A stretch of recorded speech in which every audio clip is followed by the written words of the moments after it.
What are we really talking about when we talk about will or free will or decisions or bad decisions, good decisions? In the religious world, we'd call it sin, or you know righteousness. Or there's different kinds of synonymous phrases and words we can use. What are we really talking about? Well, for a while I've actually pondered a lot of different things, but amongst them, like, it seems to me that all of our ways that we define all of our words are through experience. And a lot of times our definitions or our experiences are tied to our narratives, the stories we tell ourselves, or the stories that we believe, whether it's stories being told to us by our instincts, by our emotions. And even if you haven't had brutal trauma, you still have the fear of trauma. You still have the fear of so many different unknown factors that this world throws at you. And I think if we're honest about the way we define will, there's an argument that we don't have free will, and that it's actually what people have to say against free will is actually very, very important to listen to, because people will tell you a lot. To me, in my own experience, I've learned that there are lots of different ways of viewing everything that bear some kernel of truth worth listening to, so you can refine your truth, your experience of this world, that allows you, I think, to have an awareness of what's actually going on. And that brings me back to my original question. When it comes down to our will and our decision making, we don't realize that many times our decisions are based on not just the instincts. There is our appetites, there are things that we naturally want to do that we don't do or do. But even in those contexts, there are unconscious factors, unconscious narratives, stories that we tell ourselves. And many times our will is actually, it's not just a choice that's being made in the form of a decision void of or devoid of the unconscious foundation of my beliefs and all. They're actually a fruit of that. And so when we're unconscious to different areas of ourselves and we make bad decisions, we hopefully learn there's more to me than what meets the eye, or more to me than what I even feel in the moment. And many times later on, our ability to make certain decisions or not make certain decisions, or make hopefully the better decisions, it's based on the refinement of my narratives, that I choose to do certain things based out of a insight, a knowledge that I've gained and I have accepted, that when I choose to do something, I'm applying the totality, at least in the best way that I can,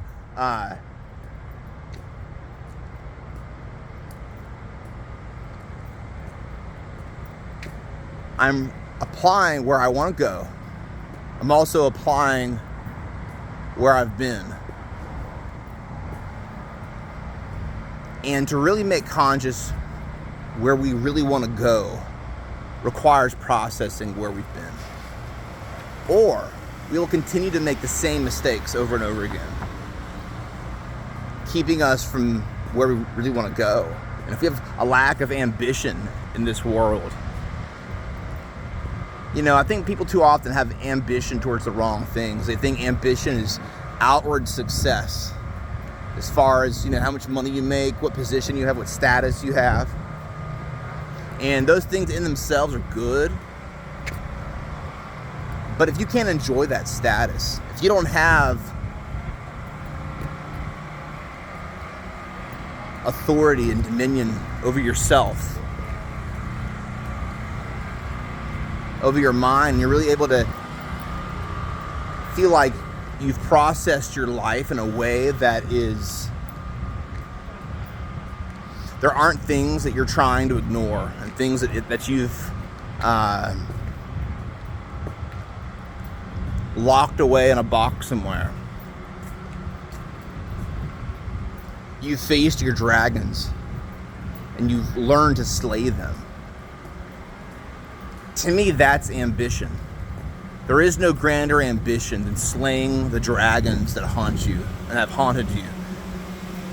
Because too often the people that are dangerous in this world are the people that obtain status and value, and yet they are possessed by their dragons.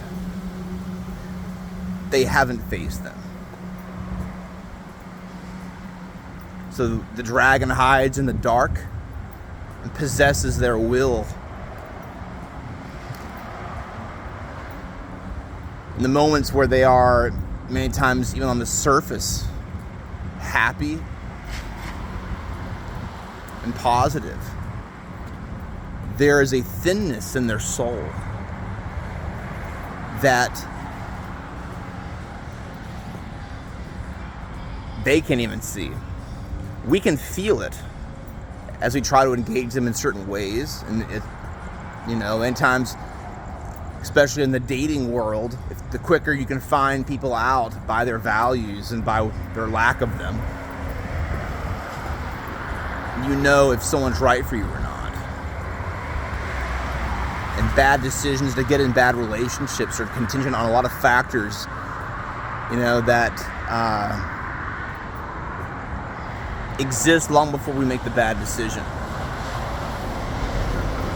In my last video, I talked about shadow work and some of my criticisms towards the popular notions of it. And in some ways, this goes hand in hand with that, because to me, shadow work, the whole idea of it is that we regain a capacity for decision. When I talk about our dragons existing and possessing us, in that moment we have actually less will. We can actually feel very, very free by surrendering our will to darker instincts. And what I mean by darker, it doesn't mean consciously evil, as in you wanted to do bad. But dark as in it's unconscious. It's that you are being possessed by an animation that you yourself haven't really got to the bottom of that virtue, or that so you see, you may see the positivity in a certain action, but you haven't gotten to the bottom and the bottom of it, and the significance of what kind of energy is animating and motivating you to conduct yourself a certain way. Now, that may seem very, very like, the criticism would be that, life is short. We don't have a lot of time just to sit around and contemplate these things. But the thing is that to some degree we have to. And if we don't whatsoever, it's like every little bit matters. If we can even do a little bit, if we can, you can gain just a little bit of will, that actually is gaining our ability to love better. We're actually cultivating our capacity to love when we are cultivating a capacity for decision. We're developing a capacity for higher awareness and consciousness of what and who we are. And it's that knowledge that we bring to every situation, to every relationship. And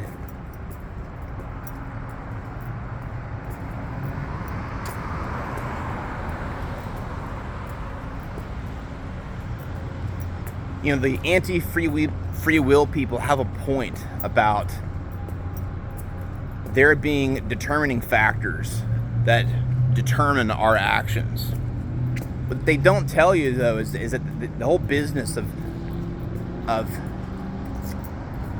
introspection and individuation and being able to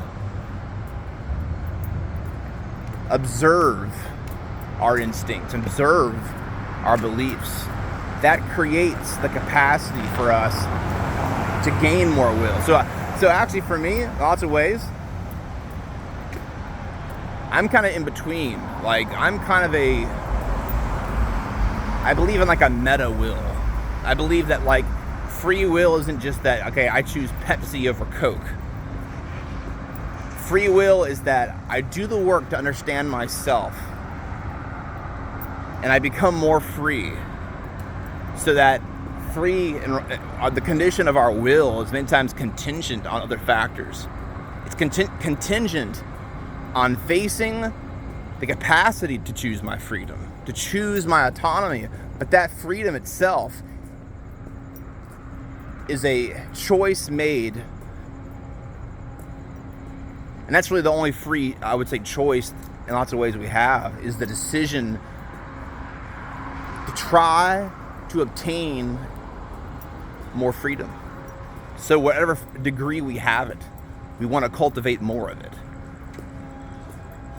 You know, we don't let our appetites conduct us. You know, to a certain degree, our appetites are there that we have to, in order to survive, you know, they're there, but we have to be able to have a relationship with them that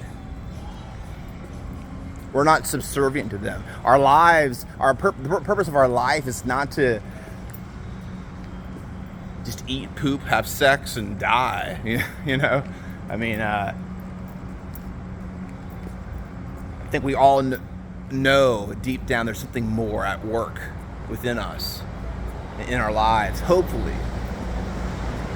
And it just so happens that when we become more masters of ourselves, we master our what I mean by that is that we begin to have more control over our instincts. We begin to value that having autonomy and having an ability to really rise above everything actually allows me to enjoy everything. Because I then have the psychological and spiritual infrastructure to handle more pleasure. Because pleasure will destroy you if it's something that we just seek blindly. If we develop more freedom, more strength, more identity, the capacity for decision, more awareness, in lots of ways, it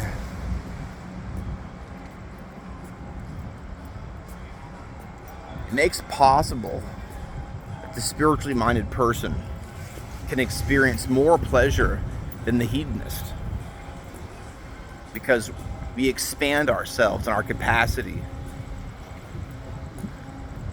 for experience in all its different forms, and that includes pleasure.